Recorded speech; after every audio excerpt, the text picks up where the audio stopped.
Alright, this is our adventure today. That fence just fell over, exposing the entire back end of that factory unit. So I've been asked by the owner just to really close it in. He said he just wants it patched up and closed in.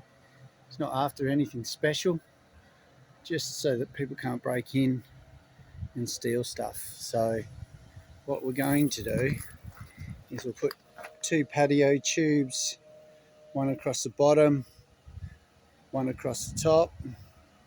Then what we'll do is we'll get some sheets, which I've got, we'll screw them in from this side, and that'll just enclose it all.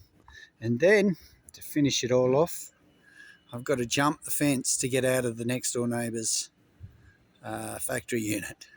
So good times for all of us. That's what it's all about. All right, let's get to it. All right, first thing we have to do obviously is to clean up the place because this fence fell over. So we're going to get all that out of the way. And then what we have to do is, you see down here, fence actually came in line with the corner of the building.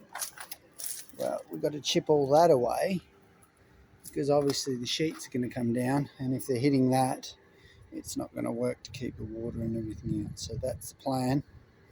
We'll get onto that first.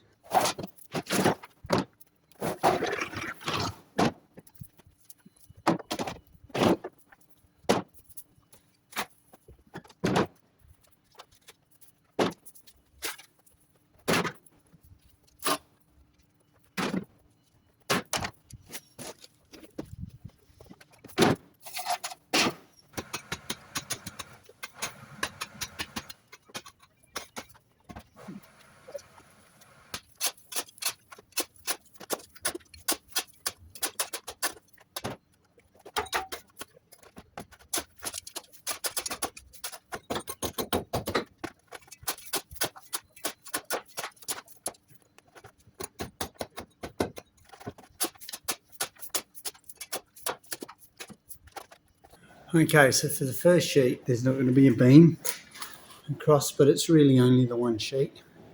So what we're going to do is we're just going to put a whole bunch of rivets in the top and then screw it in to the bottom, purling down there, and that should hold it in place, no dramas. That's what they've done with a couple of their sheets, and it really is just to enclose this area. So what I've got to do is I've got to go through that bad boy.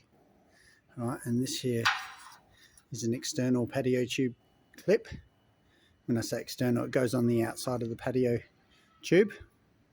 So we're going to put him in there, probably up about here, so he catches both sheets as we go across. Put 2 down that pole, so 1 down the bottom to fix it as well. And as we go into this wall, I'm going to do the same kind of thing, but obviously I'll do it with wall plugs, heavy duty wall plugs that don't move. And 1 down there. And we're going to run it to the bottom. Just so you know, when we're doing it, we're using bigger than normal screws. So you want at least a 12 gauge screw. So something a bit like that. You'll know it because it has the real metal cutting head. I know it's struggling to see it. But so that goes into there. And we'll counter drill that just beforehand to help it get through. But that's pretty thick steel, so make sure you got a 12 gauge. Otherwise what will happen is if you've got an 8 gauge screw, you get halfway through and the screw will just snap.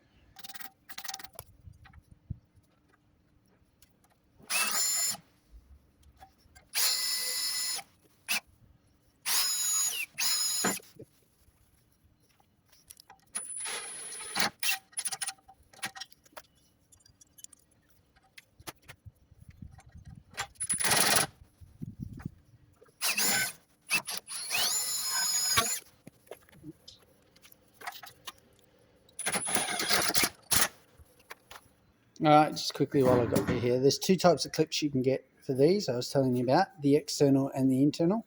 This is an internal clip, right? And the reason it is because there's the tubing, and it actually fits. Make a liar out of me now. it actually fits inside it, see, like that. So the tube, so what you do is you mount that to the wall, put the tube on it, and then you put a screw through there to hold it from moving back and forth. And then you have the external here, and you'll see that later where the actual clip sits into it. The actual tubing sits into it. Now, they're used in different places. Obviously, coming from a fixed walls like that, you can't have two internals. You just won't get the clips on. So that's where you would use the externals. But if you're doing a patio at home and you want it to look really, really neat, that's where you use the internals, and you just put that so you don't even see the clips. It looks like they're almost welded.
I'm going to go cut 2 tubes at 3260.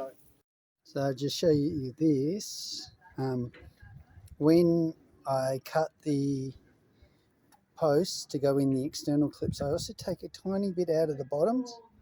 Now you won't see that because the clip covers it, but it's to allow for the fact that the screw heads stick out a little bit, so then it just slides on.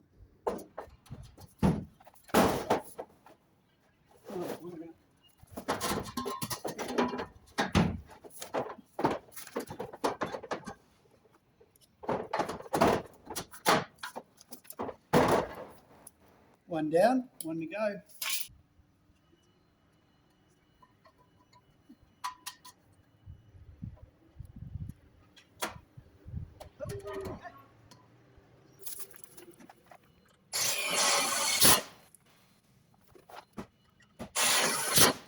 Okay, so you can see I just put a screw in the side and in the bottom to hold it all together, so that's not going to move anywhere. And I've done that on all the clips.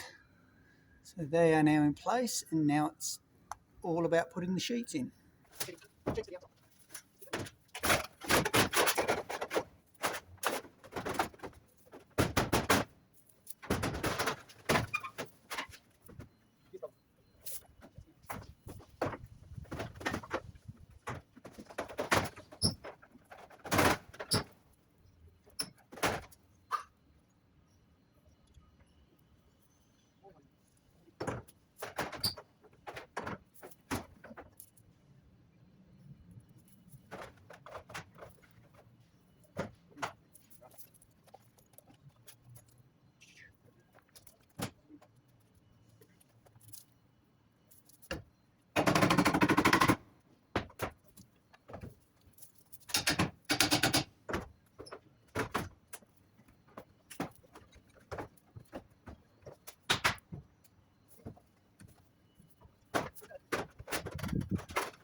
I am a genius.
Alright, so there you have it, all closed in.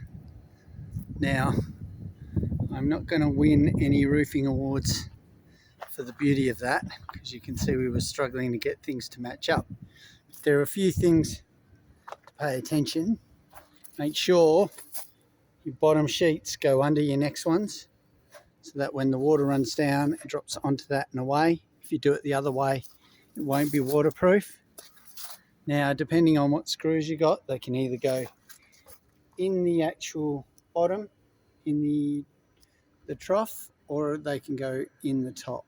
We went in the top there to try and squish it. Okay. The two beams are what allows us to be a little bit out on that. And this is just a big patio. And if we're talking about general neatness, this is really just more of a security thing. All right, well, if you like this, please subscribe. I need a few more subscribers, so if you want to see what else I do, which is a little neater than this one, to be honest. This was just, the owner said, just do it. All right, and I can show you all the tips and trips, so please subscribe. There it is, all filled in from this side. Beautiful. You can see a little bit of light under there, but the dirt will fill in there and that'll disappear. All right, and you can see it looks a lot better on this side than it does on the other. All right, till the next video.